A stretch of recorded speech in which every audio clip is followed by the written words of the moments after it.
जब maximum stress होता है वहाँ आप दिमाग नहीं लगा सकते। जब आप बहुत ज़्यादा खुश हैं तब आप किसी को भी वादा न करें। जब आपके बॉडी में सेरोटोनिन गिर गया है, आप थोड़ा डाउन फील कर रहे हैं, उस वक्त इंपॉर्टेंट डिसीजंस न लें। थोड़ा सा आप दिमाग भी यूज़ करेंगे, थोड़ा सा दिल भी यूज़ करेंगे, सिर्फ दिल नहीं यूज़ करेंगे। नमस्कार दोस्तों, जो केमिकल लोचा का वीडियो पहला वाला बनाया था उसमें मैंने आप लोगों से कहा था कि मैं उसके काफ़ी और भी वीडियो बनाऊंगा क्योंकि उससे काफ़ी सारी चीज़ें निकल के आती हैं। तो आज का जो वीडियो है वो है डिसीजन मेकिंग पे, कि जब हमारे शरीर में कोई भी केमिकल ज़्यादा घूम रहा है, हम बहुत खुश हैं, हम गुस्सा हैं, हम स्ट्रेस्ड हैं, तो उस वक्त हमें कुछ चीज़ें करनी चाहिए या नहीं करनी चाहिए। जो इम्पॉर्टेंट डिसीजंस होते हैं, जो इम्पॉर्टेंट हमें निर्णय लेने पड़ते हैं, वो हमें उस वक्त लेने चाहिए या नहीं लेने चाहिए। ये जो वीडियो बनाऊंगा ये केमिकल लोचा और डिसीजन मेकिंग पे है और बहुत इंटरेस्टिंग एनालिसिस है। तो सबसे पहले जो मोस्ट इम्पॉर्टेंट केमिकल मैं जिसको बोलता हूँ वो है oxytocin, which is the love chemical, the bonding chemical, the best chemical. लेकिन ऑक्सीटोसिन जब आपके शरीर में है, आप बहुत खुश हैं, आपको बहुत अच्छा लग रहा है, उस वक्त when you are most happy, never make a promise. जब आप बहुत ज़्यादा खुश हैं तब आप किसी को भी वादा ना करें किसी भी चीज़ का, बिकॉज जब आप इमोशनली चार्ज्ड होते हैं, बहुत खुश करते हैं, टिपिकली हम लोग क्या करते हैं ना, ओवर प्रॉमिस कर देते हैं बिकॉज बहुत खुश रहते हैं, पहली चीज़। दूसरी चीज़, जब आप बहुत खुश हैं, बहुत सक्सेसफुल फील करते हैं, उस वक्त टिपिकली शेयर बाज़ार में आप ज़्यादा गलती करते हैं। जब आपने बहुत पैसे बना लिए हैं, आप बहुत खुश होते हैं, then you make the most wrong decisions. और इन सारे इंस्टेंसेस में एक ही सोल्यूशन है जो मैं आपको लास्ट में बताऊंगा कि क्या करना चाहिए। पहले मैं बता देता हूँ कि क्या क्या चीज़ें हम गलतियाँ करते हैं। जो मैं करता था तो मैं कोशिश करता हूँ कि वो गलतियाँ ना करूँ। लेकिन इन सब को कनेक्ट वाली जो चीज़ें हैं ना, चाहे वो ऑक्सीटोसिन हो, चाहे आपका सेरोटोनिन हो, आप गुस्सा हो, हमारा जो बॉडी है, हमारा जो ब्रेन है, दो ढंग से फंक्शन करता है। और इस चीज़ पे एक बहुत फेमस नोबेल लॉरिएट हैं डैनियल काहनेमैन, उन्होंने एक बहुत अच्छी किताब लिखी है। उन्हें 2002 में नोबेल प्राइज़ मिला था इस पे। और वो हमारी थिंकिंग को दो भाग में बांटते हैं, एक को कहते हैं सिस्टम 1 और एक को कहते हैं सिस्टम 2। अगर आपको इंटरेस्ट है तो ये किताब आपको ज़रूर पढ़नी चाहिए। किताब का नाम है थिंकिंग फास्ट एंड स्लो। मैं आपको समझाता हूँ कि वो क्या कहना चाहते हैं बहुत क्विकली। ये चीज़ हमको ना जब IIM में पढ़ते थे तब भी टीचर्स ने सिखाया था, ठीक है। तो पहले मैं आपको सिस्टम 1 बताता हूँ, फिर बताऊँगा सिस्टम 2 थिंकिंग क्या होती है। आपको मैं एक पिक्चर दिखाता हूँ और पहले मैं आपसे पूछ लेता हूँ, ये पिक्चर में आपको मैं दो फिगर दिखाऊँगा। आपको ये बताना है कि एक फिगर का नाम है बुब्बा, एक फिगर का नाम है किक्की, ठीक है। बुब्बा और किक्की, कौन सी बुब्बा है और कौन सी किक्की है, आप मुझे देख के बताइए।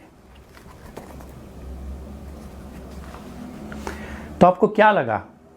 मुझे लगता है आपको लगा होगा जो गोल गोल सी फिगर है उसका है बुब्बा, जो एरो और जो जिसका कोणिक ज्योमेट्रिक जैसी फिगर है उसका आपको लगा होगा उसका नाम है किक्की, ठीक है। ये जो थिंकिंग है, जहां आपने दिमाग नहीं लगाया, आप इंट्यूटिवली एक इमोशन से ही आपने चीज़ को आइडेंटिफाई कर लिया, डिसीजन आपके दिमाग ने अपने आप ले लिया, आपके सबकॉन्शियस ने ले लिया, आप जिसको भी कहें, इसको बोलते हैं सिस्टम 1 थिंकिंग। ये क्विक थिंकिंग होती है जिसमें आप एनालिसिस नहीं करते हैं, सोचते नहीं हैं, सिर्फ डिसाइड कर लेते हैं। सिस्टम 2 थिंकिंग होती है कि मैंने आपको गणित दिया कि 45 को 25 से गुणा करो। जब आपको ये मल्टीप्लिकेशन करना पड़ता है, आपको सोचना पड़ता है, आपका वो थिंकिंग भी स्लो होती है, डिसीजन मेकिंग स्लो होती है और बहुत डेलिबरेट होती है। तो डैनियल जी की किताब में इन दो चीज़ों को बहुत अच्छी एनालिसिस करी है। और जो केमिकल लोचा का मैं जो कनेक्शन ये किताब से करना चाह रहा हूँ वो यही है कि जब शरीर में केमिकल लोचा चल रहा है ना, तब इमोशनल डिसीजन नहीं लेने चाहिए, तब सिस्टम 2 के डिसीजन लेने चाहिए कि धीरे सोच समझ के। और वो कैसे, वो सोल्यूशन लास्ट में बात करते हैं। सो पहला हो गया कि जब बहुत ज़्यादा आप खुश हैं, किसी से वादा ओवर प्रॉमिस न करें।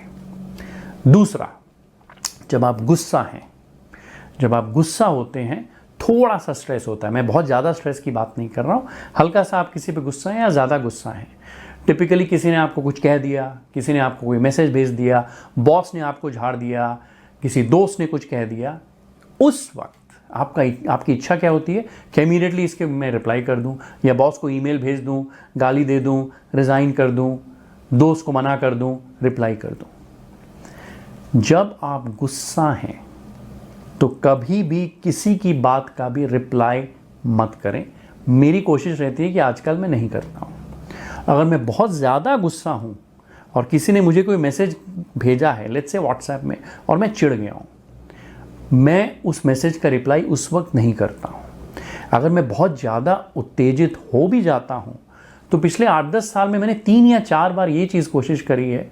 मैंने क्या किया है ना, या तो मैसेज का रिप्लाई कर दिया है या एक बहुत बड़ी ईमेल लिख दी है उस इंसान को, चाहे मेरा बॉस हो, चाहे मेरा कॉलीग हो, चाहे मेरा दोस्त हो, लेकिन वो ईमेल मैंने भेजी नहीं है, वो मैसेज मैंने भेजा नहीं है एटलीस्ट अगले दिन तक।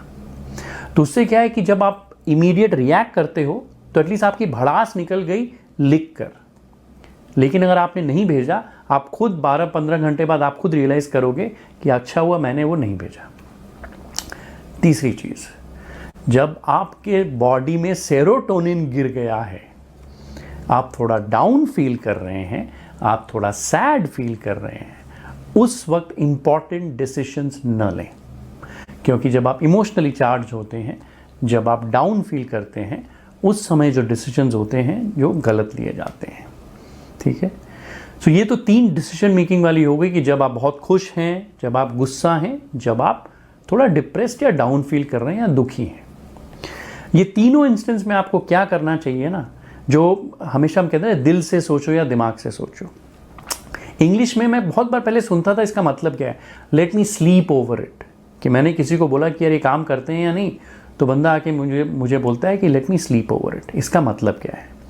ये बात मुझे बहुत गजब लगती है आजकल। तो कोई भी मुझे डिसीजन लेना पड़ता है या कुछ भी सोचना है, मैं टिपिकली सामने वाले को बोल देता हूँ यार let me sleep over it. इसका मतलब कि मैं आज इस पर सो लेता हूँ, कल आपको बताऊँगा कि मैं इस पर क्या सोच रहा हूँ। तो ये जो 12 से 15 घंटे का आपको समय मिलता है ना, इसमें क्या है कि एक स्पर ऑफ द मोमेंट में आप नी जर्क रिएक्शन में, इम्पल्स में डिसीजन नहीं लेते हो। When you sleep over something, थोड़ा आपका सबकॉन्शियस माइंड भी काम करता है और फिर आप थोड़ा रैशनली सोचते हो, इमोशनली नहीं सोचते हो, क्योंकि आपको समय मिलता है। आप डिसीजन मेकिंग को स्लो कर देते हो, सिस्टम 2 में चले जाते हो, रैशनल, एनालिटिक वर्सेस इमोशनल। दूसरी चीज़ क्या है, कुछ डिसीजंस होते हैं लाइफ के जो लेना मुश्किल होता है, राइट। करियर डिसीजन हो सकता है, पार्टनरशिप डिसीजन हो सकता है, शादी रिलेटेड डिसीजन हो सकता है, जॉब चेंज के रिलेटेड हो सकता है, स्टार्टअप करना है, बहुत सारे हैं। उन डिसीजंस को मैं टिपिकली क्या करने की कोशिश कर रहा हूँ, ये किताबों से सीखा है, कुछ दोस्तों से सीखा है कि मैं उन डिसीजंस को लेता ही नहीं हूँ कुछ समय के लिए। क्यों? मेरा जो सबकॉन्शियस माइंड है, हमारा एक एक कॉन्शियस माइंड होता है जो हमारी चेतना है, और दूसरा है जिसको हम अवचेतन बोलते हैं, जो सबकॉन्शियस माइंड है। मेरी फीलिंग अब ये रही है कि चूंकि मैं अब 46 साल का हो गया हूँ, मुझे लगता है कि मेरा सबकॉन्शियस माइंड मुझसे ज़्यादा बेहतर जानता है। तो अगर मैं सारी इन्फॉर्मेशन अपने माइंड को फीड कर देता हूँ ना, मेरा सबकॉन्शियस माइंड थोड़े दिन में मुझे एक ब्रॉडली आंसर मुझे आ जाता है, जिसको हम इंट्यूटिवली कहते हैं कि यार ये सही है। सो दूसरा चीज़ मैं कोशिश करता हूँ कि अगर जल्दी डिसीजन नहीं लेना है, मैं अपने सबकॉन्शियस माइंड पे छोड़ देता हूँ, मुझे आंसर दे देगा। और फाइनली थर्ड वे जो मैं डिसाइड करता हूँ कि जब दोनों ही चीज़ नहीं सक्सेसफुल हो रही हैं, तो मैं अपने आप को एक समय दे देता हूँ कि let time decide for me. For example, मुझे एक इंपॉर्टेंट डिसीजन लेना था कुछ क्रिटिकल चीज़ों को लेके, तो मेरी वाइफ मुझे बोल रही थी कि तुम लेट कर रहे हो, तो मैंने कहा ठीक है 30 सितंबर तक मैं डिसीजन ले लूँगा, उसके बियॉन्ड मैं नहीं जाऊँगा। तो उसमें क्या है कि प्रोक्रेस्टिनेशन भी होता है ना, कि हम टाल रहे हैं चीज़ को, लेज़ी हो रहे हैं, आलस कर रहे हैं डिसीजन लेने में, वो भी ठीक हो जाता है। तो फर्स्ट, स्लीप ओवर इट, कोई जल्दी ना करें कि कल बताता हूँ। दूसरा, अपने सबकॉन्शियस को भी थोड़ा मौका दें आपको हेल्प करने के लिए। और तीसरा, समय। फाइनली एक समय आता है जब हम बहुत ज़्यादा स्ट्रेस्ड होते हैं, जब पूरा कॉर्टिजोल हमारे सिस्टम में रहता है। यहाँ पर मेरे जीजा जी जो एयरफोर्स में काम करते थे, जब उन्होंने मुझे बताया, बिकॉज मैं उनसे काफ़ी इंटरेक्ट करता था कि ऑपरेशन पराक्रम में आप लोग क्या कर रहे थे, बॉर्डर में क्या होता है, वो सियाचिन में भी पोस्टेड हैं और बहुत बहुत स्ट्रेसफुल सिचुएशंस में रहते हैं आर्मी, एयरफोर्स और नेवी वाले। तो उन्होंने बताया कि जब मैक्सिमम स्ट्रेस होता है वहाँ आप दिमाग नहीं लगा सकते, वहाँ कमांड और कंट्रोल और प्रोसेस और सिस्टम से डिसीजन लिया जाता है, क्योंकि आप इमोशनली बहुत चार्ज रहते हैं। So when you are under a lot of stress, जो शेयर बाजार में स्पेशली बहुत ज़्यादा होता है, जब बाजार बहुत गिर रहा होता है, तब आपको इमोशनली नहीं सोचना चाहिए और तब प्योरली सिस्टमिक डिसीजन मेकिंग करनी चाहिए। इसका एग्जाम्पल मैं जो करता हूँ आपको समझाता हूँ, जो मैंने फेस टू फेस में विवेक के साथ कहा था कि लेट अस अज्यूम अब अमेरिकन बाजार काफ़ी समय से गिर रहा है, फेसबुक 70% गिर गया है, गूगल काफ़ी गिर गया है, अच्छे अच्छे शेयर गिर गए हैं। अब मुझे लगता है, मैं एग्जांपल दे रहा हूँ, कोई शेयर का नाम पर्टिकुलर नहीं है, कि लेट अस अज्यूम मुझे गूगल खरीदना है। लास्ट 15 साल में गूगल का मल्टीपल अभी लोएस्ट हो गया है, कुछ 16 से 18 टाइम प्राइस अर्निंग्स, लेकिन मुझे नहीं मालूम गूगल अगले 6 महीने में कब बॉटम करेगा, लेकिन मुझे लेना है।